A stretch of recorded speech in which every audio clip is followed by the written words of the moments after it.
You put me on this platform to tell the truth. Speak to me when I be speaking to you. Yo, welcome to the Question Mindset Podcast, home for building a 6, 7, 8 multi-figure mindset through the power of a question. I'm your host, Olivier, or better known as Oliver J. Darcis. Now, you guys know we're here to help you understand and dissect the major aspects of life: health, wealth, social life, spirituality. You guys pretty much get it at this point right now. And today I have Darnell Aponte here. He is, ever since to give you guys some context, I used to be a realtor. I'm still a realtor. I still do real estate activities. Now I transitioned everything to wholesaling. But I met Darnell when I was a realtor. He taught me many things, and whether it was directly or indirectly, from him leading his team and even directly on just certain questions that I had when I was venturing into that state of being a realtor. So, Darnell, what's up? How you doing today? I'm doing wonderful. Thanks for having me. How you doing today, Oliver? I'm doing good. I'm blessed.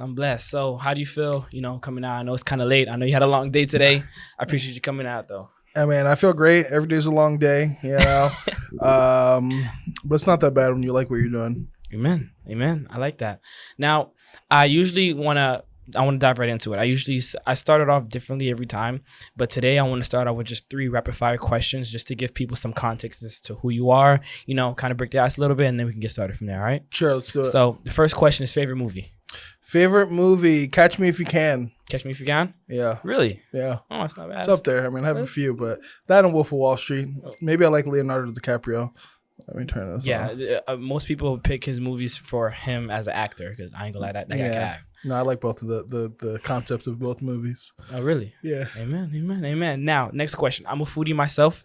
Everybody already knows what my favorite food is. They already know that by now. But what is your favorite food? Oh, this is hard, man. I can't pick a favorite food. So like a favorite dish or favorite cuisine, or like what do you mean? Favorite food? For like sometimes it changes based on the season. What is it for the season right now? What is your favorite thing to eat right now? All things pasta.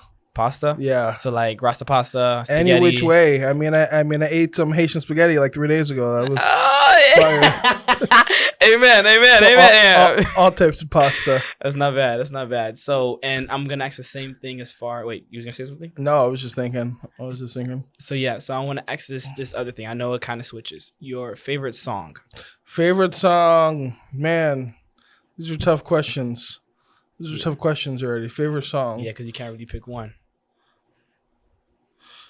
It depends on the vibe. I'm trying to see. So you heard I was playing jazz before we started. Yeah. So for when you're like chilling, late night, where it's work hours, what is your favorite thing to play?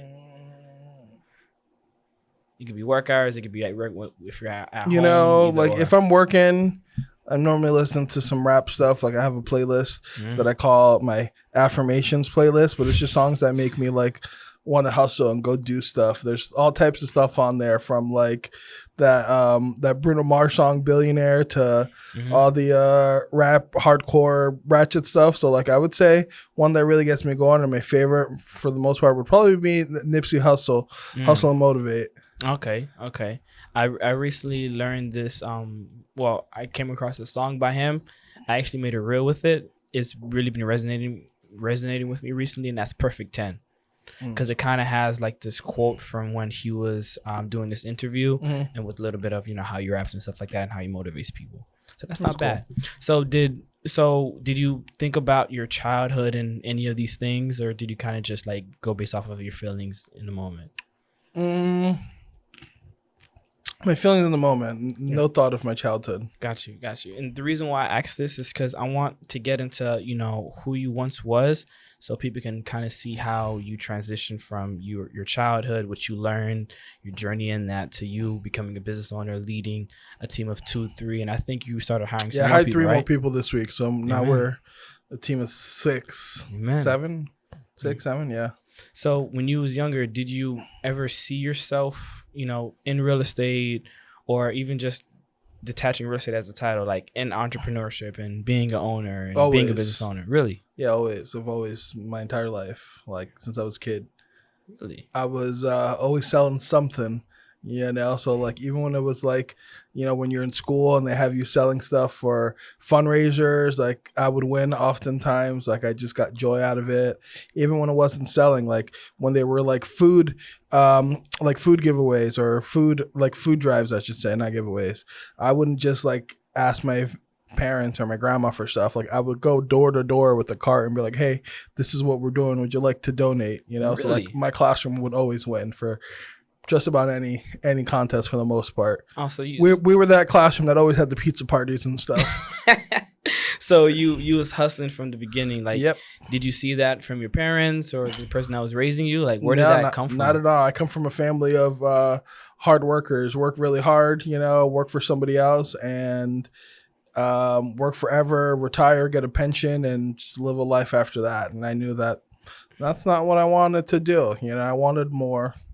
So I kind of want to pick your brain a little bit because when I first met you, you came across as a guy that didn't give no Fs, right? Like you kind of said how you felt, do how you felt because you thought, you know, it was right.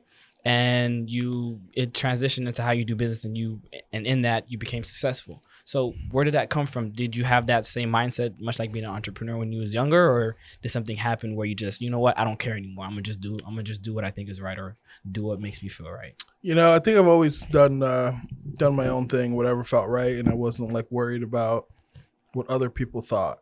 Definitely got more of it as an adult, you know, as I grew into it and became more comfortable. And like, I, you know, when you have a proven track record, you're like, F it, you know, like this is what it is.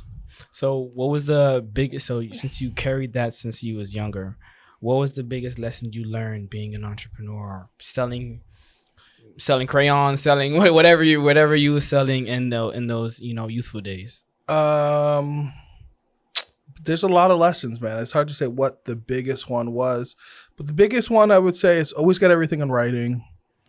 You know, like I had even when you're like 8 years old selling chocolates. Yeah, I mean, how you gonna get that in writing? Okay, so there were that actually applies to that too. So like there was one where like one of the fundraisers was like the holiday one, and you would have like an order sheet, and you would go to people and be like, hey, like what would you like to order? Some popcorn, some wrapping paper, stuff like that, and they wouldn't give you the money on the spot. Like you would get it later when the items came in, you know? So like even then, I didn't think about it until you mentioned it, but like even then, like people would be like, no, never mind. Like you told me you wanted it, I added on the order sheet, you know, like we're responsible for this now.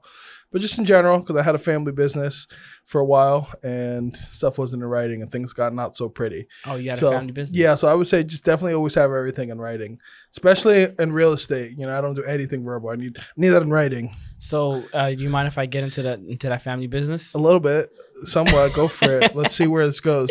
I mean, you mentioned it, so if you're comfortable with it, then let's go. So what industry was it? We owned call centers, so we had marketing companies. Oh, wow. So you always been in like that type of field. Yeah. So you said it didn't go well or wasn't as pretty. So can we talk about that? Like not so much, but basically I'll give you the gist of it. It's like, you know, you think just because you're family, you don't need to have contracts and stuff written. You need to have everything written. Yeah. That's really all I would like to elaborate on that, but just always have everything written, whether it's friends or family, you know, that way it's clear and concise for all parties involved. And there's exit strategies and there's scenarios of someone does this is what happens. If someone would like to sell or leave, this is, you know, the process, things like that.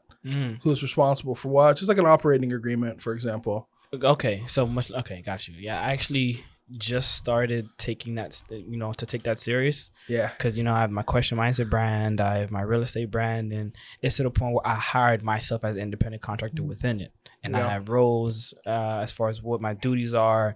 And in that, I actually hired 2 other people for my Question Mindset brand. I have an editor and I have a designer. So definitely if you have that plan and if you do that, it shows because now you're intentional with everything you do. And that's pretty much what I want to get into today because, well, before I get into that, your role in that, I'm curious, when you, in that family business, was you like a CEO? Was you an operator?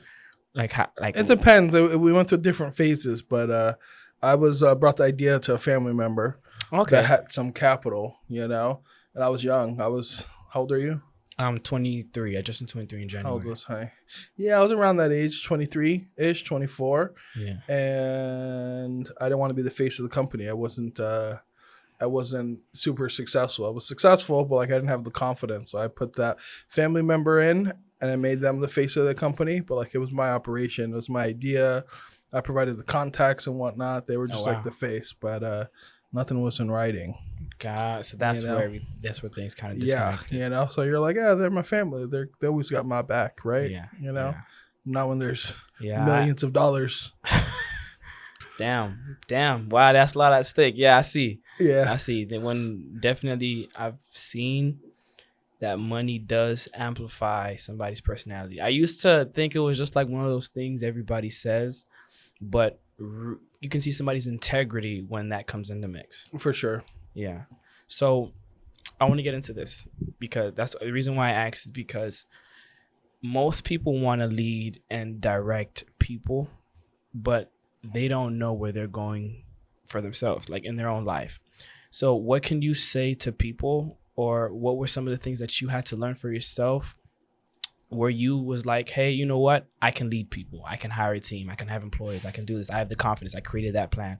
Where did that come from? Where did you find that? Where did you find that direction? Because I've seen that most people focus on the destination, and in them focusing on the destination, they don't really work on what they have to do now based on where they're at in present time. That's an interesting one. So like I've had a ton of businesses. I had my first real business when I was like 17, but I would say it was probably my second business where I wasn't planning to hire employees. Like I worked someplace for almost a year. I became the number one salesperson in just a few months. I ended up having to retrain, the person that trained me. Because I was doing so well, like my bosses didn't understand. Like, how's this guy makes sales all day? And like, he's never in his cubicle. He's always walking around, messing around, like just playing around. Like that was me, 19 years old. So I started I got, I saw how much money I was making my bosses because we collect deposits. It was an auto transport and we get a percentage of the commission. That's how our pay structure was. Mm-hmm. And I'm like, wow, I'm making these people so much money.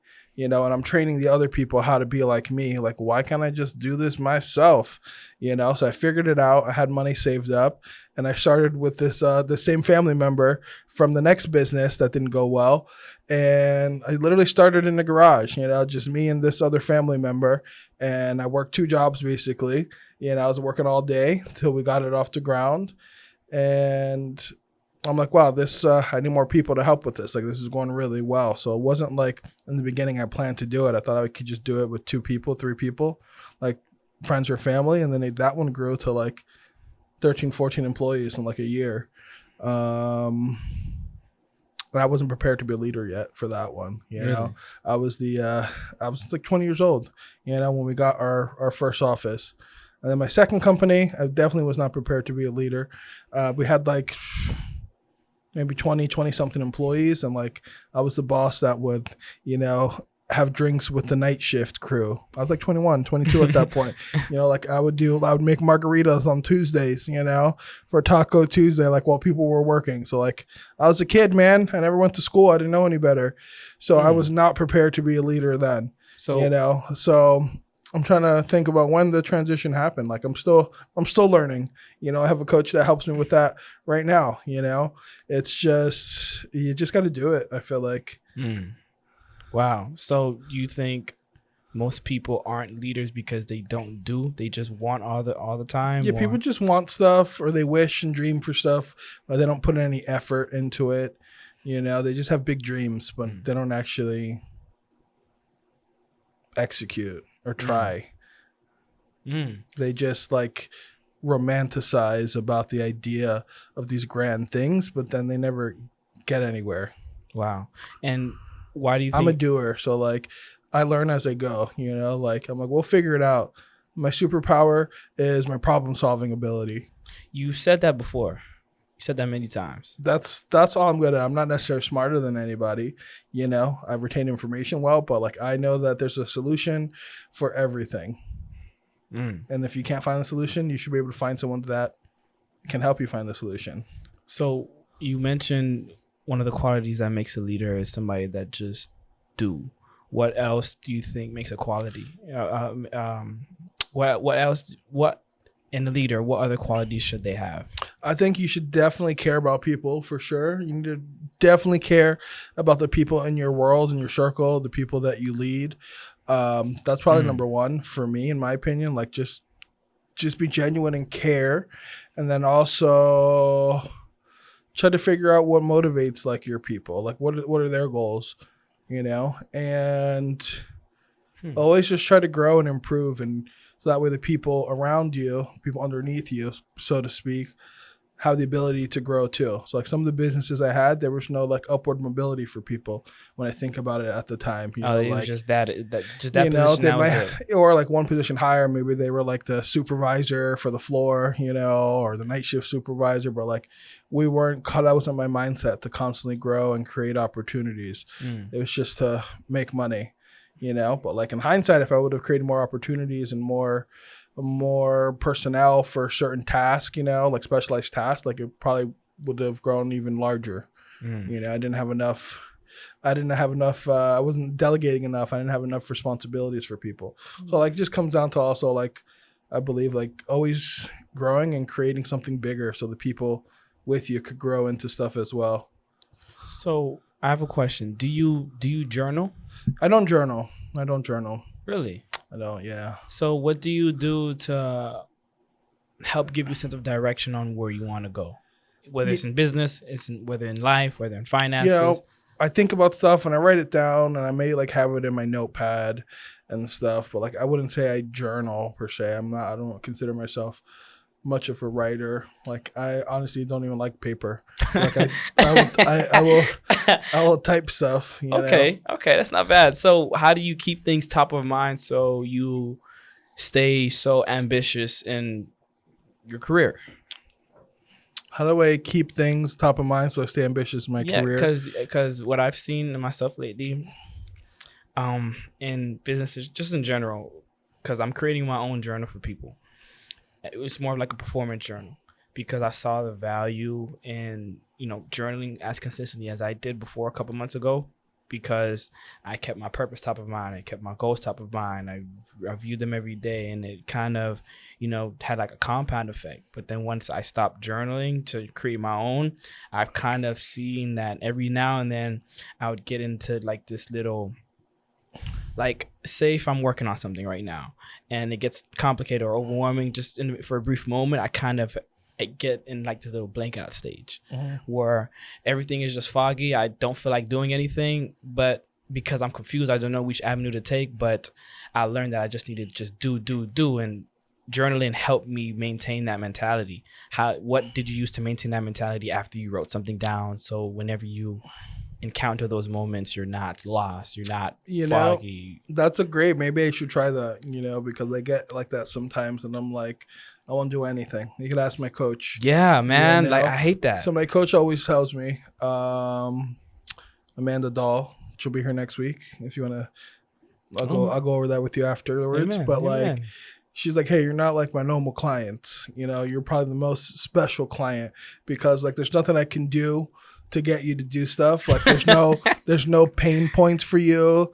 Like even if it's pay money to me or do something like that would make me uncomfortable. Like if I don't want to do something, I'm not going to do it. I have to decide that I want to do something. There's no outside sources that are gonna help me with that. So like sometimes I go through weeks of like, I don't know, but like my business still continues because I still know there's things that I need to do at the end of the day, and there's a lifestyle that I'm used to and I'm comfortable with. So like I know things need to get done, but like things just come naturally to me in business these days. My coach will say, so she's like, you use the I forget the expression she says, but she's like, you use the effort of just one pinky. If you actually were more intentional with stuff, like you'd be amazed. But like it's hard, like not to sound cocky or arrogant, but like I usually just wake up and I go, and like that's where I'm at. I just work when I want to work. Like I just work. Like I'm here today. It's 8 something. Like once we're done with this, I'm gonna probably spend a couple hours here on a Saturday night. Okay. Because I hired 3 agents last week. So like now my systems are all over the place. And I found things that were broken after adding people. And I know I need to build certain things out. You know, like I just have to get it done. So the time of the day doesn't matter for me. I just need to be in the mindset to do it. Got you. So where did you get that ability to, or just that mindset where you're like, you know what? If it gets to that point, I'm gonna just decide to do it. Much like you said, you have no pain points. You just decide on your own whim. Does it have, like, from what you're saying, your pain points might be just the lifestyle you have, or the lifestyle you want to maintain? Would you consider that your pain point if you see yourself not doing as much? I don't think so. Really? I don't really have a pain point right now. Like everything is everything's fine, man. Like I could not work for a long time and maintain my lifestyle. Like it wouldn't change. So I'm definitely not money motivated. Okay. So then what motivates you then to just get up and do? Winning. To just get up in just general. Winning, just winning. I like to win. That's my thing. So who are you competing against? Myself. I just like to do better than mostly myself, but also like, you know, one of my other coaches is like, it's all ego, you know.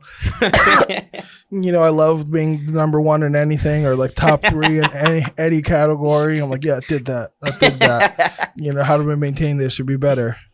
You know, so like, I just like competition from other people too. It's part of the reasons why I moved to this office. You know, there's bigger agents here. Like I'm not going to be number one this year in probably any category. It'd be very difficult. Like the number one group here did like $130 million last year. Yeah. And we did like 24, 25 million. So like I'm a long way away from them. So I'll never be, I wouldn't say never, but it'll be a while before I'm number one here. So like it gives me something to work towards. Okay. So I kind of see your motivating factor then. Yeah, it's just getting into a bigger pool of with bigger fish. Yeah. I like that. Yeah, I do see that because in myself, I've been competitive since I was young. When it comes to me and my brothers, if my older brother was stronger than me, I worked out so I could beat him up.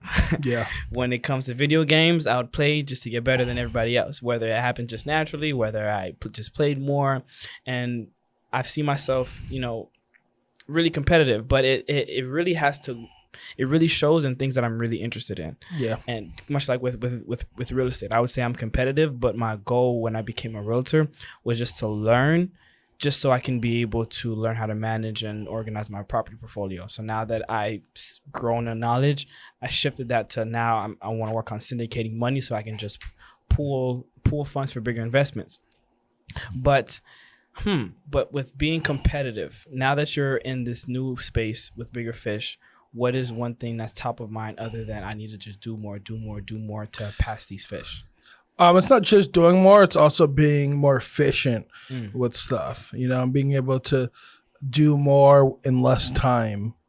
So that's my biggest goal right now, is just like refine the systems and improve our skill set, you know, for myself and the entire team. So we have a higher conversion on everything that we touch. So what are you, okay, I'm two-part question. What are the skills, doesn't matter what business you're in, what are the skills that is fundamental for life? For life? That you feel like everybody should have. For life, just being able to effectively communicate with people and to like be able to like make friends and network, you know, and provide value to others no matter what you're in. Okay. You're going to need those skills in anything you do. Because you can have all the skills in the world, but if you can't communicate with people, like it's useless. And then like if you can be the most charismatic person and the people love you and stuff, but like if you don't have any skills or value to add, like that'll only bring you so far too. So like a combination of those, I feel like will get you really far. So just being able to effectively communicate and also just being a likable person that can provide value to others. Okay. So how are you increasing your skills every day? Like, are you reading more? We're definitely reading more. We're that's a requirement for the team. So like the agents that I hired this past week, I let them know like, hey, we're big readers on the team. Like you're gonna like expect to read at least 1 or 2 books a month. Damn. Okay. So just constantly read and gain knowledge. That's the most important. Like we need to be the most knowledgeable out there. So when we're competing against other people for listings or buyers or whatever it is, like the clients can tell that we're more competent. Like we know this better than the other people that they met with. So you're reading things specific to real estate, or you're reading things for like mindset, for emotional intelligence, like depending on what you have on as both. 2 books for the month. So we're reading both tactical books, things that we can implement in our business, and also just like mindset, general life books. So I've been reading like every other month. I've been reading the same book, Exactly What to Say for Real Estate Agents by Phil M. Jones. And right now, Sasha on my team is leading a book club. She just had the first session this week. So I'm currently reading Becoming More. Who's that by? That's by Diana Kokoska. Really? Yeah, so it's just like a mindset book. Okay. So what are your favorite books that you've ever read? Probably one of the books that got me into actually going back to one of your first questions is somebody bought it for me when I was like 15, 16 years old, was Rich Dad Poor Dad by Robert Kiyosaki. That was everybody's like either favorite book or first book. Yeah, like my first, well, obviously not my first book, but like it was like one where I'm like, wow, this makes sense.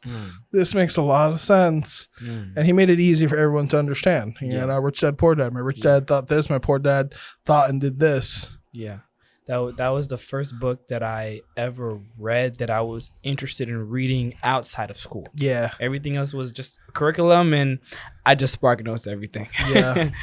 To pass the test or whatever. But I came across that book and I was like, it took me a while to read because I didn't really have a habit of reading. So I kind of set myself back when it comes to reading. But from then to now, I can say I'm working on averaging 2 to 3 books. I'm reading 3 books right now, 2 audio books, and then 1 book called How to Lead. Nice. Yeah, that's why I'm focused on these leadership questions, because it's kind of intriguing now that I understand, how visionaries think, how commanders think, how masters think, how builders think. And I'm on visionaries right now. And aside from the basic things that most visionaries have, like instinct, heart, interest, I've learned that visionaries think in a particular way, much like yourself. They're competitive. They're competitive in all that fashion. But this one thing kind of opened up my eyes, because it was talking about, who was it? Was it Steve Jobs? No, it was Jeff Bezos. Talking about Jeff Bezos, and during his interview with this guy who's the author of the book called David, he said, "All right, people congratulate him because his third quarter was amazing, but he planned to have that type of third quarter 2 years prior. He's focused on the third quarter 2 years in the future. The reason why he had that good of a quarter is because he has a plan where he looks that far ahead, and he's consistent enough where he knows what each quarter will look like. So it's more or less, all right, we've been consistent enough. We had good track record quarter over quarter. How can we get better little by little over time? So 2 years from now, that third quarter is going to be quadruple from what everybody's praising us for right now." What do you think about that? That's pretty powerful. Yeah. I like that. Yeah. So it was like, damn, I'm not consistent enough to ignore what this year's goals are, because I know I'm going to achieve them. It's more or less how can I be better for the quarters coming up in the future? I like that. That was great. I like that. So what was in the books that you're reading right now, what is the one thing that resonated with you, or the revelation that you got to pretty much change what you're doing in your business, or do something differently just in general? So this book that I discovered in August of 2023, I'm probably on my 4th time reading it already right now. So literally like every other month. Exactly What to Say. Yeah.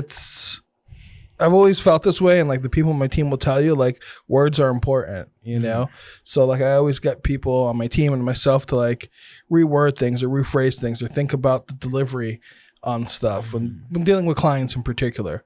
So the biggest thing was it's not what we say, it's like how we say it too. And just repositioning words in certain order changes the meaning, and also just coming from curiosity and knowing how to ask the proper questions at the right time. So that's what I'm getting from that one. And then I just started reading Becoming More. I'm on chapter 5 right now. And the biggest thing on that one was grit. And it was an example that they gave of Tom Brady. Like, he didn't start playing football until like his sophomore year of. I'm not a sports guy. I don't care about sports at all. But like, everyone knows who Tom Brady is, right? Yeah. Like, well, he's like the greatest quarterback ever. Basically, most people would agree. And he didn't start playing football until his sophomore year of high school. And then he didn't even get like picked for his team and stuff, but like he still kept on going. Like, he was a skinny, scrawny little kid, and by the time he was in like college, if I remember correctly, he was like, I think his sophomore year in college, if I'm not mistaken, he was already on the varsity team. He'd made to the team because he was just got so good, because he was just determined to do it. And then even went into the NFL. Like, he's won championships. Like, like all the championships he's won, and he's like the oldest player ever. I think, if I remember, he was like 45 and he won something. Like, professional athletes don't pay. Playing? I don't think so. I think he finally retired last year, right? Or the year before. But like, professional athletes in most sports don't play when they're 45. And he's in a high contact sport too. It's not like he's golfing or playing tennis. Like, that is like one of the roughest sports out there. Like, it's lots of contact. It's not bad. He's not hitting a baseball or a tiny ball like by himself. Like, he's getting tackled and pummeled.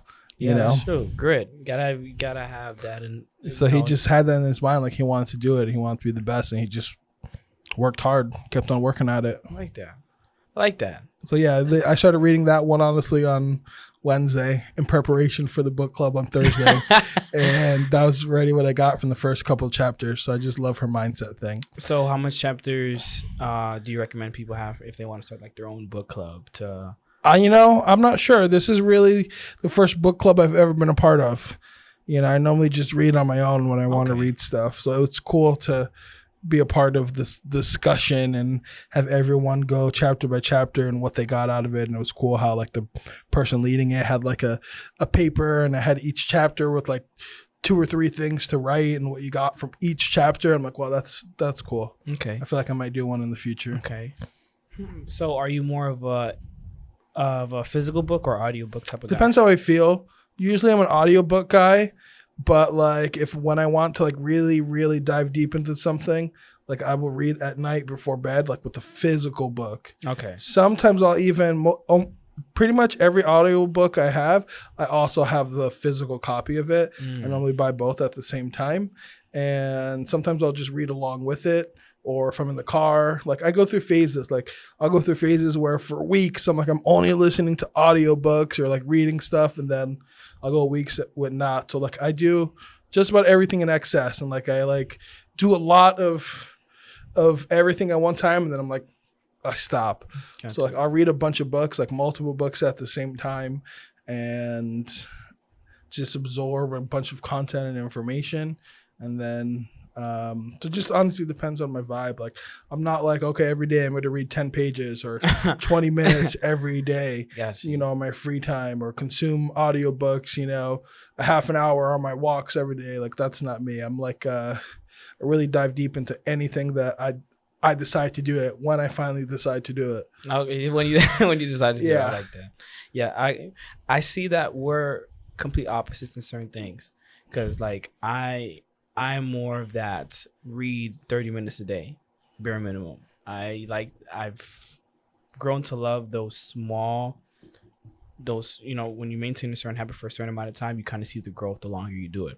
Like it's to the point where I got this app called Bookly, my favorite app now on my phone, where I turn it on whenever I'm listening to an audiobook. I kind of turn it on and it kind of tracks it. But I can write notes as I'm reading, because I'm the type where if I start writing in a different book or writing it down or take it, given if I don't have the revelation, within myself, and I kind of walk with that forever, when I do those little things, I kind of get distracted. Oh yeah. So, but when within the app, it was like I'll even put on the screen where I can just type add note, tap the note right then and there, tap the page where I got it from, and it kind of keeps it on that same Rolodex in that same app. And then each day it kind of tracks, how fast am I reading, or if I'm reading an audiobook, how long it takes me to finish the audiobook, depending on if I have it on times 1, times 2, whatever the case may be. Different people listen to audiobooks differently, but that's my favorite app right now. Bookly. Bookly. Oh, that's cool. I'll take a look at that. Yeah, my business mindset coach taught me about that, and right now Let me download this now before I forget. Yeah, right now about 26 days strong in a row of reading, whether it's 10 minutes, 15 minutes, 30 minutes. My best day, I read about 40 pages in one day, but that was as I've grown to love reading now that I treat it like a game and it's competitive, because now I'm doing it with other people around me that want to build the habit of reading. So every week we're showing each other, hey, these are our metrics for the week. This went up, this went up. This is what we're doing. This is how much we read. This is if somebody falls off, you kind of see where they fall off, and they kind of, get back on when they see, somebody's been going 26 days strong, right? Yeah. So I like that. Bookly. Bookly. Bookly. Maybe I'm not connected. Yeah. All So right. I want to ask you, as we close out, I want to ask you these 2 questions, right? What is the hardest part about being you? About being me? Yeah. The hardest part about being me. The hardest part about being me. You're asking a lot of good questions, my man. What is the hardest part about being me? I love asking that question because it gets people thinking about, damn. People always just think I have everything figured out and I have the answers to everything. So the hardest part is living up to people's expectations. Like I love being that person that people come to when they need help or they're having a struggle, So I take a lot of pride in that, knowing that like they are coming to me because they really need some assistance in something. Like, so I have to figure it out. But that's also like the hardest part because it's like I always need to have the answer or know how to get it. Yeah. So it's like, I love it, and sometimes I don't love it at the same time. I'm the person that a lot of people in my world come to for their difficulties. So do you find it hard, and this is a personal question, do you find it hard to kind of be vulnerable with those people that seek to you for the answers? No. I mean, if they're in like my inner circle, not at all. Okay. So, like, you wouldn't, like, say cry or tell them your hardships or... Yeah, if they're in my inner circle, yeah, but I wouldn't, like, maybe not in front of everybody, Of course, but, like, if they're in my world and they're close, like, the type of people that have my real phone number, like, yeah, no problem, Okay. That's not a problem at all. Okay. And what is the best part about being you? Honestly, it's probably the same thing, that I'm the person.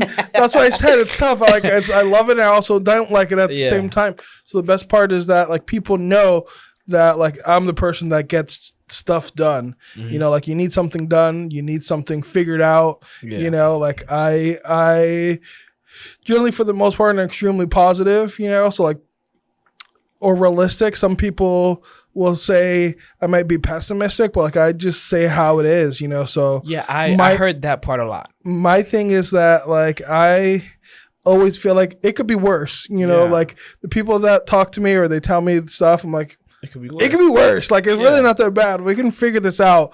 And something I say a lot is it's figure outable. Like let's get to it.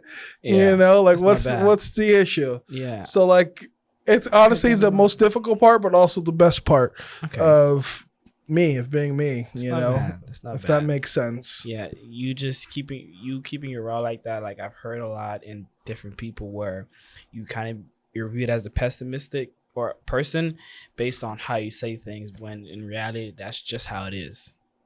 Yeah, it's just how it is. I don't control those things. Like that's reality. Let's figure it out though.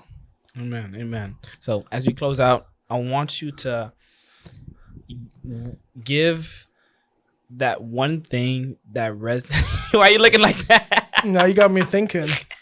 Damn, people out here thinking I'm a pessimistic. That's okay. Oh no, I'm saying like everybody, like because even with me, somebody thought, hey, why are you being so negative or rude or blunt? But it's like I'm just saying things how it is in the moment. Like Yeah. You know, definitely not comparing myself to Jeff Bezos at all. But in the fact that like he thinks about things in the future. Yeah. So like when I say things, it's not as being negative or pessimistic. It's like, hey, these are the things to keep an eye out for. These are the things to think about. This is what could occur. Let's think about a contingency plan for these things. Hopefully it doesn't happen, but if it does, we're going to be prepared or we'll figure it out. You know, So that when I say stuff like that, it's usually for that to be aware of it. Let's think of this. Like, I feel like it might be a low chance of happening, but it could. It's a possibility. So, what are we going to do if and when that happens? I feel like everybody views people like you or people like me in that pessimistic fashion because they keep things so soft in their life that they don't want to think about those things, so they kind of just move forward in life with that perspective. Then when something happens, they run to people like us for the answers. Yeah.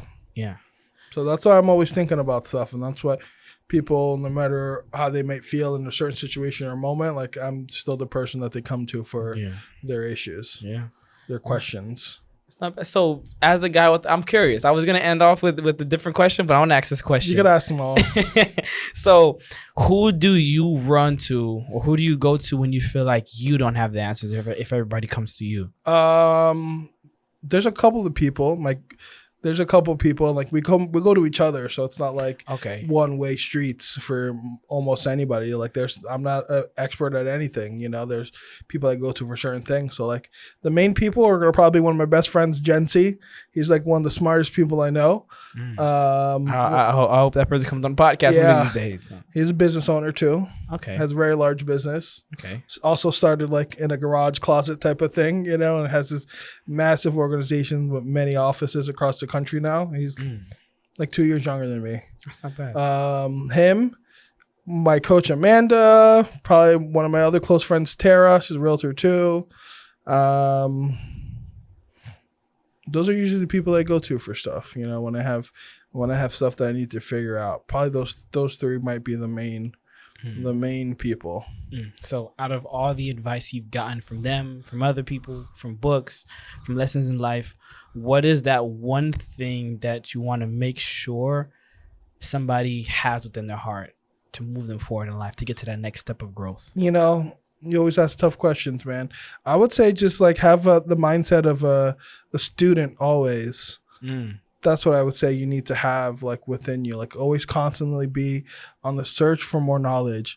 My uncle says this, and I don't know who said it originally, but he's like, that's the only thing they can't take away from you is your knowledge, your education.